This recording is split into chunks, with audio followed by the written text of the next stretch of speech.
नहीं आता। ये किताब आपको कहाँ और कैसे मिल सकती है, आगे हम इस वीडियो में आपको बताएंगे। साथियों, इस किताब का नाम है बैंकों का मायाजाल और मूलतः ये किताब बैंकों द्वारा हो रहे गहरे षड्यंत्रों को उजागर करती है।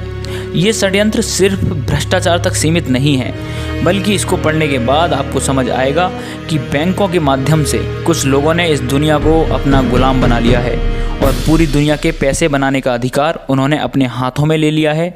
दुनिया के देशों के राष्ट्रपतियों और प्रधानमंत्रियों को ये लोग अपने इशारों पर नचाते हैं और इनका प्रयोग कठपुतलियों की तरह करते हैं। शायद आपको लगता होगा कि अमेरिका का राष्ट्रपति दुनिया का सबसे ताकतवर आदमी है, लेकिन ऐसा नहीं है।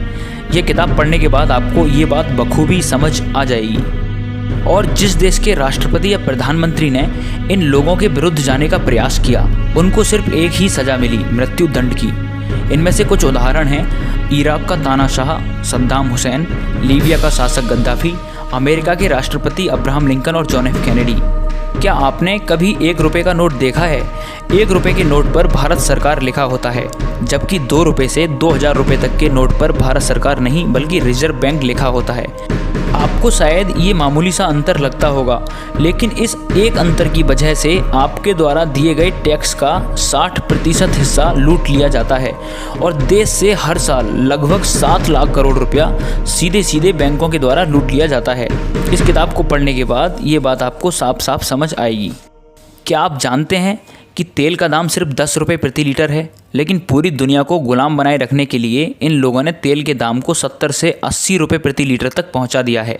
पूरी दुनिया में जो महंगाई बढ़ती है उसका दोष विपक्षी पार्टियां हमेशा सरकार के ऊपर थोपती हैं, लेकिन ऐसा बिल्कुल नहीं है।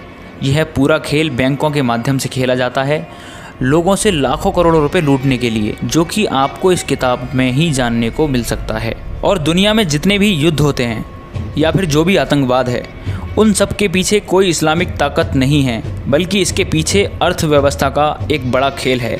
क्योंकि जब जब दुनिया में युद्ध होता है या आतंकवादी हमले होते हैं, तब तब हथियार बिकते हैं और कर्ज लिया जाता है।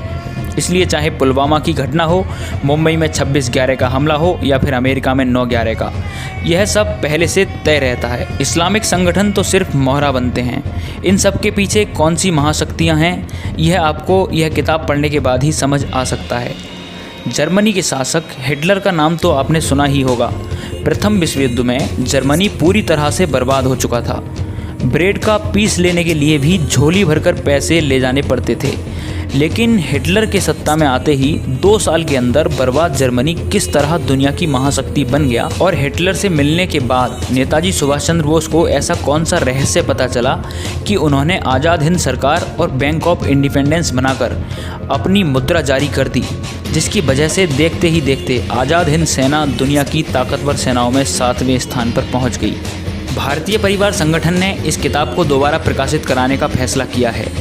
अगर कोई भी देशभक्त इस किताब को पढ़ना चाहता है तो कम से कम 100 रुपये या उससे अधिक का योगदान कर अपने घर मंगवा सकता है। वैसे तो हमने इस किताब का कोई मूल्य नहीं रखा है, लेकिन आपके सहयोग से हम इस किताब की छपाई आप तक भेजना, प्रचार और प्रसार कर सकते हैं। किताब को मंगवाने के लिए नीचे दी गई वेबसाइट bankjal.com पर जाएं और ऑर्डर कर दें। धन्यवाद। जय हिंद, जय भारत।